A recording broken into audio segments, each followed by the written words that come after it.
नैहर से जाकर, दो कंधे तो बुलवा लाओ कैकई के नैहर से जाकर। उन दिनों भरत कुछ विचलित थे, आंखों को स्वप्न खड़ता था। कारण तो ज्ञात नहीं था, पर मन के भीतर कुछ गड़ता था। गहरे संबंधों में प्रतिपल एक तार जुड़ा ही रहता है। तन दूर रहे फिर भी मन से परिवार जुड़ा ही रहता है। बहुत अच्छे, क्या बात है। तन दूर रहे फिर भी मन से परिवार जुड़ा ही रहता है। सपनों में अवध उमड़ आया, घिर गए भरत उच्चाटन में। संदेश पहुंचने से पहले आभास पहुंचता है मन में। संदेश पहुंचने से पहले आभास पहुंचता है मन में। अंतस में संशय का तांडव, देहरी पर दूत अयोध्या का। सूखे पत्ते सा कांप गया वह भावुक पूत अयोध्या का। सूखे पत्ते सा कांप गया वह भावुक पूत अयोध्या का। अनुमान किया कैकई सुत ने, संयोग नहीं यह साधारण। पहले तो पूछा कुशल क्षेम, फिर पूछा आने का कारण। यह दूत कर्म था कठिन बहुत। वो दूत लंका से नहीं आया था, अयोध्या का दूत था, संवेदनशील था। यह दूत कर्म था कठिन बहुत। भीतर का शोक छिपाना था, मातम को मंगल कहना था, स्वामी को झूठ बताना था। घर नगर चतुर्दिक मंगल है, यह बात अधर जब कहते थे। पिंडलियां कंपन करती थी, आंसू भीतर को बहते थे। बहुत अच्छा, वाह वाह वाह, बहुत अच्छा, वाह। पिंडलियां कंपन करती थी, आंसू भीतर को बहते थे। हे राजकुमार, गुरु आज्ञा से आया हूं तुम्हें बुलाने को। इसके अतिरिक्त नहीं कोई संदेश तुम्हें बतलाने को। चल दिए भरत रिपुदमन सहित, निर्बाध दौड़ता था स्यंदन। स्यंदन की गति से आशंका और आशा का जारी था रण। जब किया प्रवेश अयोध्या में, गलियों में सन्नाटा देखा। संशय का ज्वार उमड़ आया और धीरज ने भाटा देखा। जब हम ननिहाल गए थे तब ऐसा नगरी का रंग न था। भरत सोच रहे हैं, जब हम ननिहाल गए थे तब ऐसा नगरी का रंग न था। हर चौखट इतनी मौन न थी और आंगन इतना दंग न था। जिस ओर भरत का रथ देखा, मुंह फेर खड़े हो गए लोग। कैकई सुत ने मन में सोचा, मैं मानुष हूं या महारोग। क्या बात है, वाह वाह वाह वाह। कैकई सुत ने मन में सोचा, मैं मानुष हूं या महारोग। सबकी आंखों में तिरस्कार, कैसा अनभिज्ञ अभागा हूं। जो सावन का सोया सोया सीधा पतझर में जागा हूं। वाह, बढ़िया, वाह। ऐसा लगता था खड़ा हुआ है शीश झुकाए राजभवन। दृश्य देख पाए तो देखना। ऐसा लगता था खड़ा हुआ है शीश झुकाए राजभवन। कैकई सुत से आंखें करता था दाएं बाएं राजभवन। केवल एक सूरत ऐसी थी जिस पर कण भर अवसाद न था।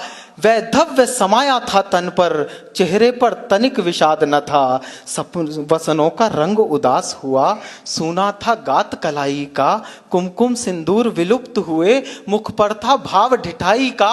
पुलकित होकर बोली कैकई, अभिनंदन हो स्वीकार भरत। पहले पितु की अंत्येष्टि करो, फिर ग्रहण करो दरबार भरत। अरे वाह वाह वाह वाह। पहले पितु की अंत्येष्टि करो, फिर ग्रहण करो दरबार भरत। मैं हुआ अनाथ, अयोध्या का सूरज यमपुर में डूब गया।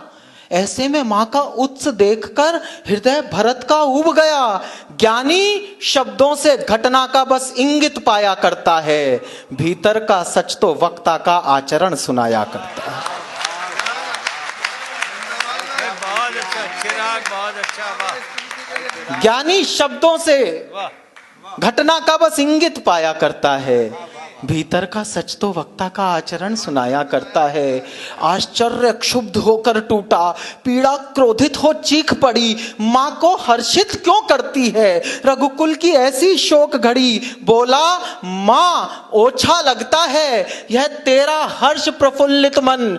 तूने ही तो दे दिया नहीं इस महाशोक को आमंत्रण। वाह वाह, क्या बात है, वाह चिराग, वाह।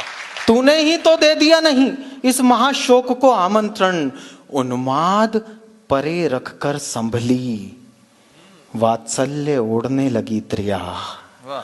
उन्माद परे रखकर संभली, वात्सल्य ओढ़ने लगी त्रिया, सुत की आंखों में घृणा देख भौहें सिकोड़ने लगी त्रिया।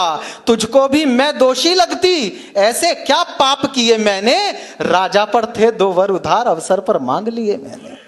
वाह वाह वाह वाह वाह। राजा पर थे 2 वर उधार, अवसर पर मांग लिए मैंने। मेरा बेटा युवराज बने ये इच्छा तो अपराध नहीं, और राम नहीं बन जाते तो पूरी होती ये साध नहीं। ये सुनते ही थम गए भरत, जम गई शिरा, खुल गए अधर। लगता था नमक छिड़क डाला कैकई ने जलते घावों पर।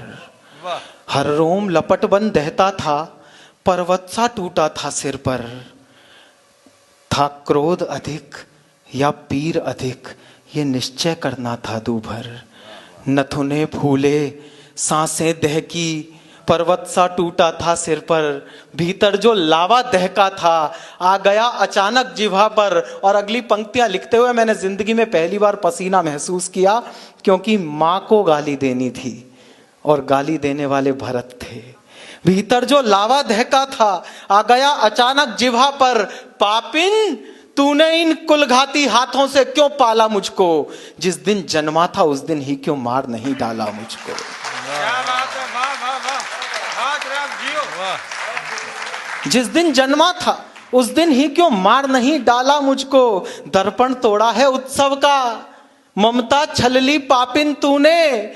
चरणामृत में विष घोला है निज जिह्वा से नागिन तूने। वाह वाह। चरणामृत में विष घोला है निज जिह्वा से नागिन तूने। देना होगा उत्तर इसका युग युग तक स्वयं विधाता को, क्यों बंध्या नहीं बना डाला ऐसी हत्यारेन माता को। वाह वाह। पति को खाकर आनंदित है, घृणा देखिए भरत की, पति को खाकर आनंदित है, रत्ती भर पश्चाताप नहीं। रघुवंश मुकुट मनहीन किया, इससे बढ़कर कुछ पाप नहीं। चाहता हूं उसका वध कर दूं जिसने ये अत्याचार किया। और अगली पंक्ति में अगर भरत और राम साकार हो जाए तो मुझे आशीष दीजिएगा। चाहता हूं उसका वध कर दूं जिसने ये अत्याचार किया, पर राम त्याग देंगे मुझको अगर मैंने तुझको मार दिया। वाह वाह, क्या बात है, वाह वाह वाह वाह वाह वाह, बहुत अच्छा, वाह वाह। चाहता हूं उसका वध कर दूं जिसने ये अत्याचार किया, पर राम त्याग देंगे मुझको यदि मैंने तुझको मार दिया। एक क्षण आंखें नम होती थी, एक क्षण भ्रिकुटी चढ़ जाती थी, अभिव्यक्त भरत का मन करते भाषा थोड़ी पड़ जाती थी। चल दिए भरत इतना कहकर, इस द्वार ना आऊंगा अब मैं। अपराधिन सुन, तेरा ये मुख फिर देख ना पाऊंगा अब मैं। यहां तक आपके मन में कैकेयी के प्रति घृणा रही होगी, और अगली पंक्ति में मैं इस घृणा को करुणा में बदल दूं तो मुझे आशीष देकर विदा कीजिएगा। अपराधिन सुन, तेरा ये मुख फिर देख ना पाऊंगा अब मैं। संतति के सुख की चाहत में नभधरा एक कर जाती है, पर बेटा अपमानित कर दे माता उस क्षण मर जाती है। बहुत वाह वाह वाह, बहुत अच्छा, वाह वाह वाह। पर बेटा अपमानित कर दे माता उस क्षण मर जाती है। सांसों के चलने पर करती संदेह रह गई कैकेयी, जब भरत देहरी लांग चले तब देह रह गई कैकेयी। जब भरत देहरी लांग चले तब देह रह गई कैकेयी। भर गया कंठ तक ग्लानि बोध, चलती सांसें दुख देती थी। रोते रोते अपने केशों को मुट्ठी में भर लेती थी। होकर व्यथित हथेली से मुख स्वयं ढांपने लगती है। उसका दुख वर्णन करने में लेखनी कांपने लगती है।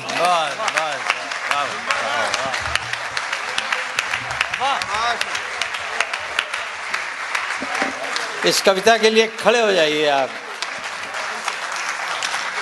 ये चिराग ने अद्भुत कविता लिखी है। बैठिए बैठिए।